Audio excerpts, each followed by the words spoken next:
Good evening, everyone, and welcome back to another Supercoach Insider podcast. My name is Swiz, here to talk all things round 22, teams, my team, all your questions, hopefully answered. Another massive week in footy coming up, so we'll get straight into it. Bit of apologies about the light and the sound today. I'm actually on location in Cobram, which is on the Murray River in Victoria, on the border of Victoria and New South Wales, sitting here in my dad's guitar studio, so a bit of a different feel today, surrounded by all these Carlton memorabilia, which is probably not the greatest thing, but I do have my cricket club top on, which does look like a Carlton top, so I guess I'm getting into the vibe of that. Apologies and shout out to all those people who did chase us up about not having our podcast on Tuesday night. Would have been good. Unfortunately, Benny Boy has COVID and was struggling through that. But yeah, I was in Yarrawonga at the time and I was pretty shit-faced, so yeah, it would have been pretty comical, especially to give Benny some shit about the Tigers' great comeback at the G against the Lions. But oh well, I'm sure we'll be back on track next week.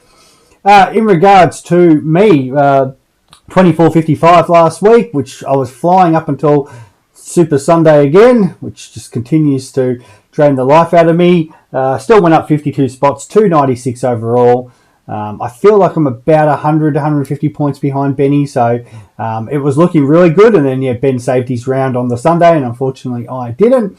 Nonetheless, Laird as captain, still was a great choice after Oliver stunk it up in the second half. But, yeah, no, I was pretty happy with how things are going, and inside that top 300, still staring down the barrel of my highest finish, which I think's around the 250 mark before, so hopefully I can sneak into that and make it, I think, 4 out of 5 years inside the top 1,000. I can't complain too much how I've come home. Shout out again to all the people who've been following us, Supercoach Insider 100 and Swiz26 for Twitter. We've obviously got all the music platforms, Spotify, SoundCloud, Stitcher, and our sponsors, as always, Splash Vodka, Earn You, and Manscaped. So, getting into this week. For me, obviously, there's no trade, so there's not a huge amount to talk about with my team, except for the loophole options. Friday night game with the D's and the Pies. So, I've got Darcy Cameron and Crisp on the bench at the moment.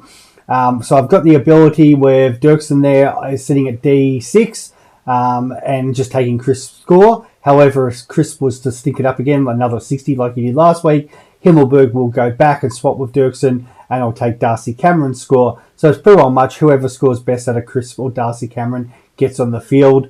I've also got Jordan Clark there, and the Dirksen does help with some loophole for captains there, but it could be Clark that comes on if Dirksen was to go into the forward line. I'm looking at the moment as Tuke Miller, VC, for playing the Hawks down in Tassie, off the top of my head, and Laird is playing the last game. And as much as I hate those Sunday games, he is playing the Eagles and is flying. Did think about the Bombers, playing the Giants with Zachy Merritt. Clary's always a good shout. But yeah, obviously that 85 is probably scaring a few people off this week. But knowing Clary probably bounces back and goes well. But I think I'll go the Tuke into Laird as a safety call. Into the teams this week. So there's some big news there. And it's more that it looks like we've just completely avoided all the carnage, which is good for once. There's obviously been a lot of carnage in the last few weeks where people have either been wearing donuts or needing to make some late trades. So we've got probably the big news out of Melbourne Collingwood is that, well, there's two. Brodie Grundy has re-injured himself, so really good for those Darcy Cameron owners out there. And Taylor Adams is injured, which has Jack Crisp named back in the midfield. Hopefully he'll get some more points there. It's probably been actually the one that struggled a bit more as Collingwood's been winning, so it'd be interesting to see if the D's were to end that streak tomorrow, how Crisp goes. Maybe he gets back behind the ball a bit and some intercept marks and cheaper kicks and whatnot, but he is named in the midfield at the moment. For the D's, they got Benny Brown back, so that probably just changes the structure. I expect Gorney to do a lot more of the ruck work, and we've had a couple of questions about Gorney. Hawks versus Suns down in Tassie on the Saturday 1:45 game. The big news probably there is Jai Sarong making his debut, so good luck for the young fella, but it's another rookie we unfortunately missed. James Blank is out, and GF's also out. Probably hurts people in their draft leagues more than that. Brandon Ellis is back in for the Suns. That did cost me a draft league match last week with him out, so it was a bit frustrating. We got the Giants for the Bombers. That's 2:10, so at least there's a half an hour gap between the games this week. Stephen Canelio, that laid out last week for the Giants, he is back in. Jacob Weir is injured, so definitely one to discuss with trades if you have him and you have trades up your sleeve that you can probably do something with him to get that cash. Lockie Ash is also omitted, so that's good for the possible tag. That could go to Merritt or the other person who's in for the Bombers, which is Darcy Parish is back. So those especially got draft leagues or you've been holding Darcy that's long, Parish is back with Andy McGrath. Caldwell is out injured, so you would expect McGrath, Parish, and Merritt to be the ones in the midfield with Stringer, and then if I guess they throw Hobbs on. D'Ambrose is out as well, so those who rely on him, unfortunately, he is out. Doggies Freo is the afternoon match at Marvel. Adam Treloar comes back in, so does Keith, and Sam Darcy, another rookie, making his debut, that father-son there of Luke Darcy. Buku is out, omitted. Macomb, I think a couple of people might still have him, so he's omitted too. Bailey Banfield out again. It's a surprising one. Driscoll and Tucker are in for the Dockers.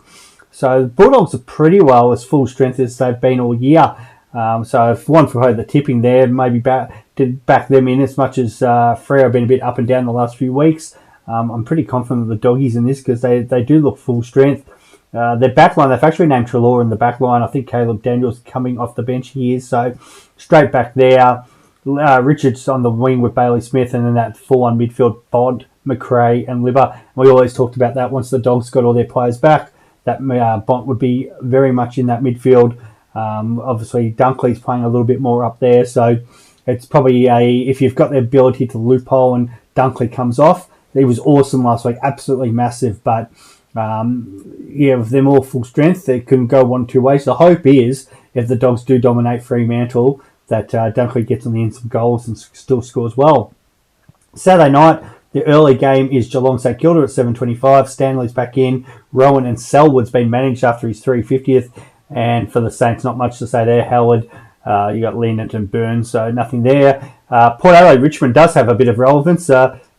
Teakle is back, and you see there the tick next to Teakle there, and it's my R3. So interesting one. Dan Houston as well out. Georgiades has been dropped, and Marshall with the COVID. So interesting, Georgiades does get dropped even with Marshall out. But they've named Finn Layson up forward with Dixon, and Teakle will be playing sole ruck against Nank, and I believe no Soldo as well. So it will be just straight out. Soldo's in the emergency, so it'll be Nank vs Teakle with the backups coming in. Be interesting, could be a good one for Teakle. And with North Melbourne playing on the Sunday, I guess if people have that other loophole option, they might be able to do something with that. Unfortunately, I can't. So if Teakle goes well, it's going to mean not much for me. Gipkus is back for the Tigers with Shane Edwards after his 300th being managed. Kangas Swannies on the Sunday early game at Marvel. Aaron Hall is back. I know that hurt a few people who brought him in after his really good score the week before. And then out with that COVID issue, comes back in. They've got a few others. Josh Goder's come back in that side again. Phoenix Spicer, one of the great names in footy. He has been omitted. And for the Swannies, not a lot to mention there at the moment. Laddams has been named on an extended squad. Lions Carlton is the free-to-air game, 3:20. Starcevic, Rich are the main ones that have been brought in for the Blues. Obviously extended squads, but Matty Kennedy, Nick Newman being out injured and Plowman being dropped. For interesting ones, they've had Jack Martin come back in. Marchbank is another interesting name there. And the last game is the West Coast Eagles versus Adelaide, which, I think for our super coaches it's relevant, but unfortunately for the latter isn't that relevant. Jai Culley, a lot of people were brought in after his great performance early on. Didn't go so well last week and got suspended, so he is naturally out. Josh Kennedy back in. Greg Clark, if those people got them. And no change for the Crows. They've just added Frampton, Haitley and Scholl to their extended squad. So pretty straightforward there for for some of those ins. As I said, the carnage isn't as bad this week, and it's interesting. We've been getting a few questions about trading, just because with no real carnage, there's no real need to trade. But I know a few people are in do or die semi-final matchups in their Supercoach, so they feel like they have to trade to win. Dan Evans has started off today. Don't know what all these people about got trade talking about trade talk. He's ranked 362nd, so he's clearly got no trades, but he's going along well. So well done, Dan. To Matty Farah, I think I said that right. Ranked 1320 with 3 trades and 100k. Nice position to be in. You'd want to be ranked a bit higher, but yeah, on that, it's a good issue to have at this time with the trades and the cash.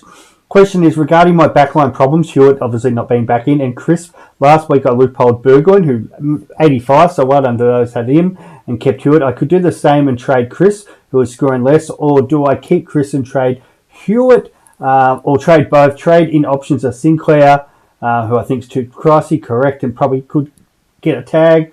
Brayshaw, Aaron Hall. I have the week off in most leagues, so I could do nothing, but Chris looks like losing another 20k. So my thoughts with you there, Matty, and I'll cover Jack Crisp here as a whole, because we've had a lot of questions about Crisp and Short.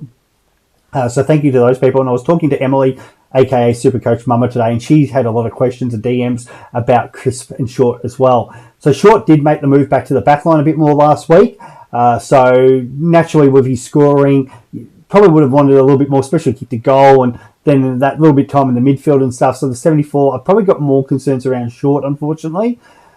But as regards to Crisp, the move back to the midfield with Taylor Adams out, I think that's going to help. Yes, unfortunately, he's been a bit out of form lately, which naturally does hurt the scoring. I can see why, with the price drop, people want to move him now. So yeah, it's definitely relevant because, yeah, what's his, since the round 15, 80, 79, 77, 91, 81 and 60. Last time he played the D's, he got 119. Did start the year on House on Fire. So if you are that sick of him and you've got the cash, yeah, I can see it. But I'd nearly, if you're in a position where you can either loophole him like I can, or even if you hold maybe one more week, especially if you're, in your case, Matt, where you don't need to trade if you're not really playing outside your league, outside your ranking, which really, if you're 13-20, well, you wouldn't mind getting inside the top 1,000. Everybody wants to be inside the top 1,000 and then get that, chicken drumstick key ring in the socks that you do if you get inside the top. I think it's 1,011. So yeah, still an aim there for you, but maybe hold that 1 week with that. But yeah, if you're probably choosing between the two, it's a tough one because Short's run is fairly comfortable coming home. Like, you got the Port game this week and then Hawthorn Essendon. So if you're that desperate, and somebody asked me earlier, it was, and I'll give them a shout out because I really liked the discussion I had with Lee Hardy. So thank you for the discussion today, mate. It was really good. So he was in a situation where he had about 8 players different.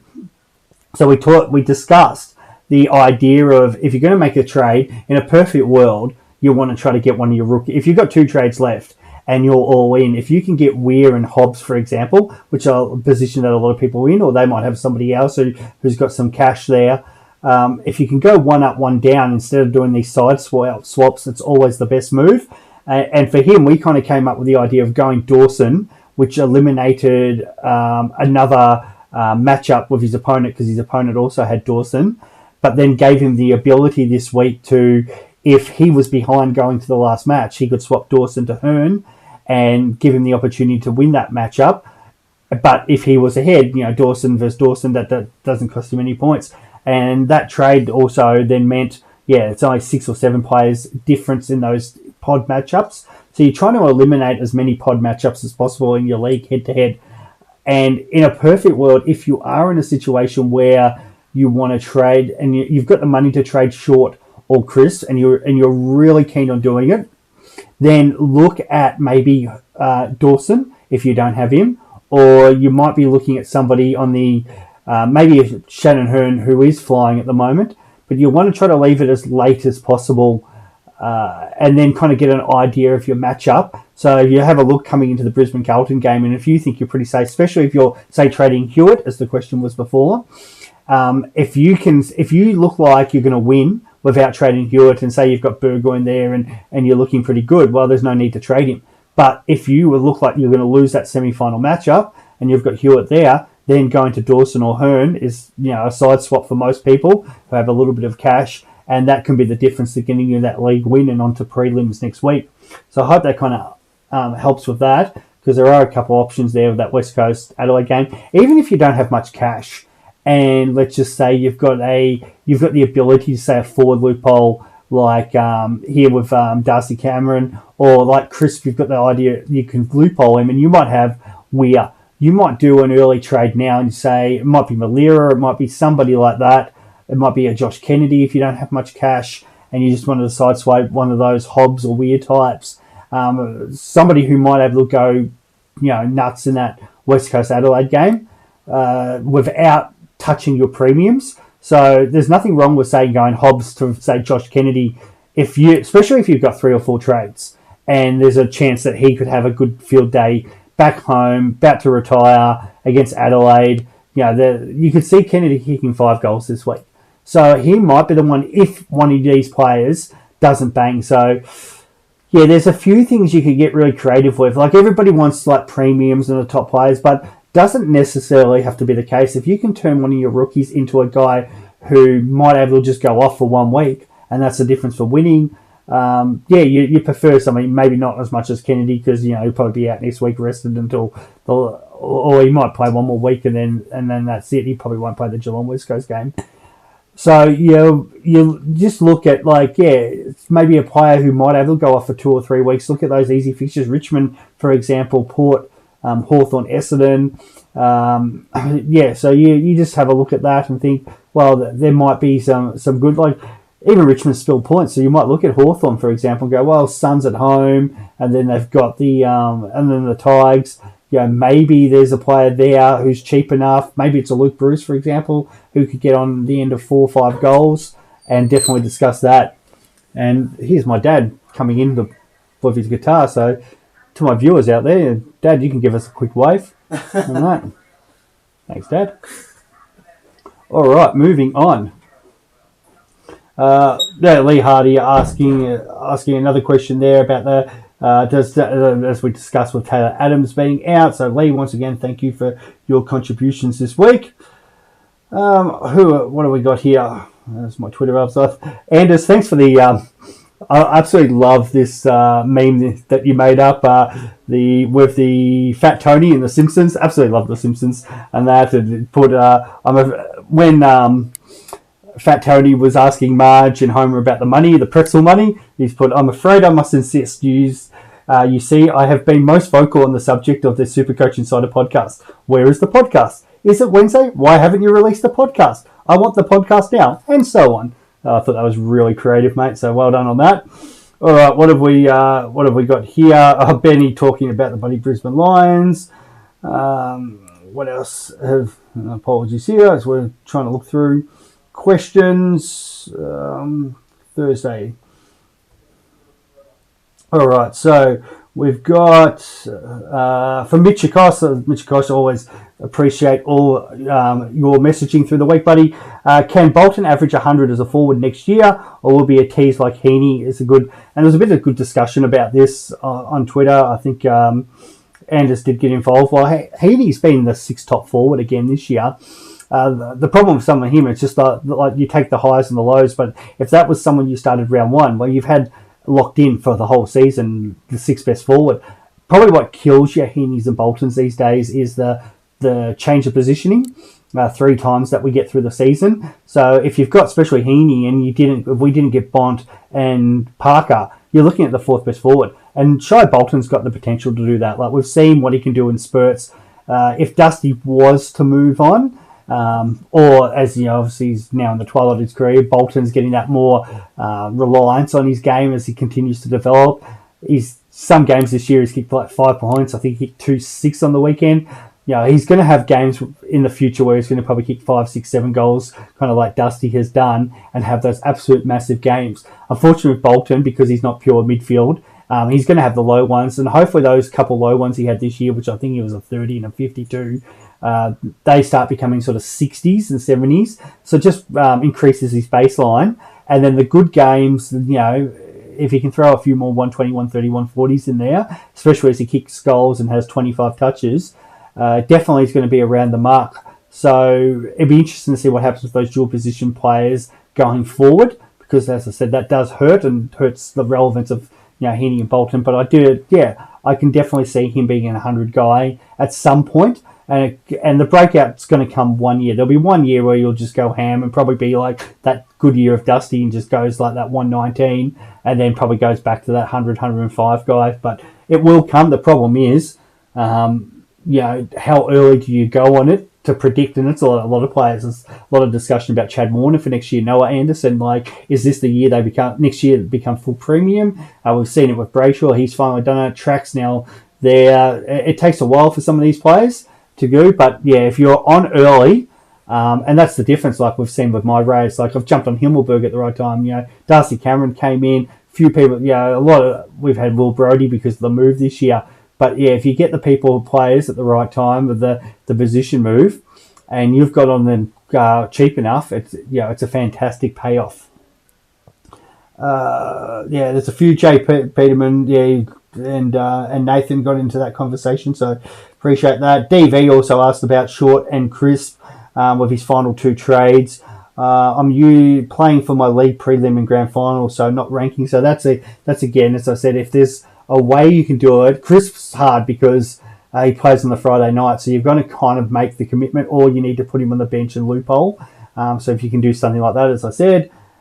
It does make it hard. Anders has said 3 trades left, 60k, and a week off in cash league. So that's probably your important one. You want to win all your leagues if possible, but if you're playing for cash, that's the most important. And so he's like, Chris is going Parnell and Weir D7, D8. 1 trade this week. Weir to Zorko, Chris to D7 with a playing Parnell, no op to loop. Or do I wait a week and use 2 trades? Weir and Chris to a loop. Rookie and Primo. And he's also said an alternative query. I broke Goldie when I brought him in 2 weeks. Could I use 1 trade to side in Marshall? Okay, so the Marshall one I'll take first. Geelong, they do have the Swans in there, which might be all right, but they could be out of contention by then. It depends kind of how they go the next couple of weeks. And I forget their middle game, but the Lions. So Ruckman's a bit different because obviously they've got a different kind of matchup, but I'm not as sold on the Marshall matchup right now. So I wouldn't be probably trading Goldie to Marshall. Goldie could come rebound out this week and do quite well. Marshall's not going 170 every week, and that yes, it's very handy that Tom Campbell didn't end up playing, and they were playing the Hawks and there was plenty of points up, but I don't think he's getting those same points this week at Geelong. So I'd say probably hold that. And I guess it comes down to where you are in your cash league. And so you've said you've got a week off, so I'd be holding. The last thing you want to do is bring somebody in, and let's hypothetically say Zorko, who's had some injury issues, and then he goes out and gets injured. And then what are you doing for your cash league next week? So if you've got the week off, there's just no need to do that. To Lincoln, 2 trades with 4k cash remaining. Ranked 440, Crisp and Short Horrible, only 2 issues. Any suggestions there? Well, this is what we've been talking about.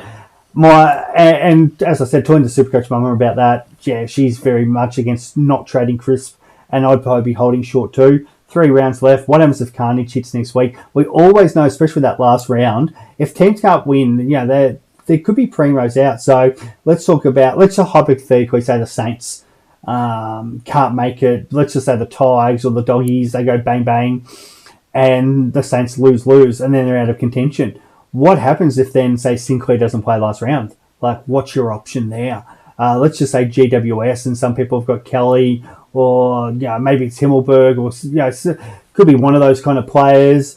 What happens if Dawson was to get a knock, and they go, well, the Crows are we're not going to risk him. What are they playing for? So don't use those 2 trades side swapping for no reason. I get what you're trying to do, but Lincoln, if you can be in that position where you get through, most people have got Crisp and Short anyway, slowly move up the rankings and that, and then the only thing is, if you're going to do it as a massive pod, well, you may as well get through these couple of weeks and then last round roll the dice on some pod there anyway. Like, I think Grimo always gets in this discussion with me from about 2 or 3 years ago when I think last round I scored like a 2,900 and ranked about 150, same for the round, and because a lot of people jumped on a couple of really good pods. There's that story from about, was it Nick Rewalt's one of his last game? We kicked 10 against, I think it was the Lions, and went massive that day. I think about 200 points in Supercoach. So if you can get to the last round and have a look at one of these guys, like hypothetically, imagine Geelong West Coast, and let's just say West Coast throw out a half-hearted team because it's last round down Geelong,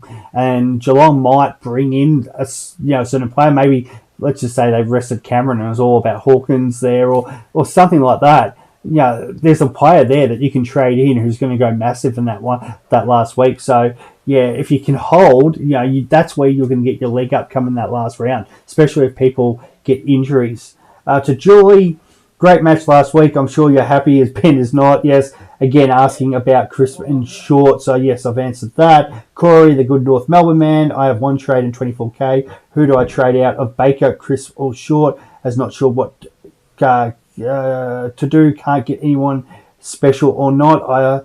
Or do I hold because of injury? Yes, mate. I think you hold. Again, like Baker could definitely rebound this week. That one trade could be valuable for that last round. And this is the hard thing with, like, we've increased to 35 trades. I know back in the day we had 20, but people love trading. Like, there's more trades probably help. Those who have trades that, you're just waiting for an injury to happen, and that's where you can definitely make up. Like, if one of the big dogs was missing that last round, you're going to massively go up. Again, we're talking about, players out of contention. What if the dogs jump out of contention and Bont or McRae don't play last round? Like, could you imagine that? DV, my league prelim and final opponents have all the big guns led, Oliver, Stewart, Dawson, who I don't have. I have 2 trades left. Do I need to get one of these players, or are there others who I could target to give my team the edge? Again, if there's some way you can wait to see how you'll go at tracking, Stewart's probably the one you want. If you can get in Stewart, get him.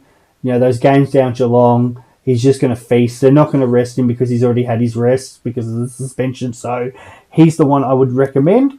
Outside of that, hold for the others, or just wait and see your matchups.